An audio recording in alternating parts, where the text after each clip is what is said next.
Here's how to create this amazing swipe transition for free using just your phone. Using a tripod, get a shot of your computer monitor with a green photo, then swap out the green photo with a real one. Act like you're swiping through, and on the third swipe, rotate the camera with your hand. Now get a few shots of you rotating your camera and following your hand. You'll also need an extra scenic photo. Import your clips into Capcut.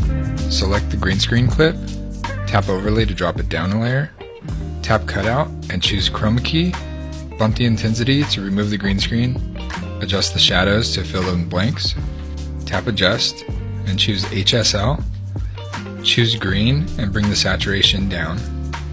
Select the main clip, tap copy, then tap overlay to drop it down, long press to slide it over.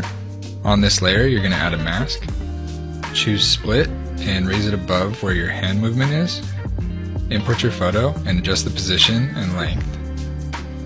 Go to the point where your hand starts the first swipe, add a keyframe, then go back in the timeline a few frames. Pull the photo's position off to the side. This will create your sliding animation. Do the same thing for the next swipe, but in the opposite direction. Select your first clip, tap overlay and slide it behind the green screen layer. Using the keyframes, animate the position to slide off screen just like we did in the first photo. To get it in the right position, hiding behind the green screen, you may have to adjust the layer number. Trim off the back ends of the other two clips before the third swipe happens. Now line up all your rotating shots next to each other and trim off the beginning and the end to make them feel like they have a smooth transition from one to the other. Go to the beginning of the timeline, tap text and type out your chosen words.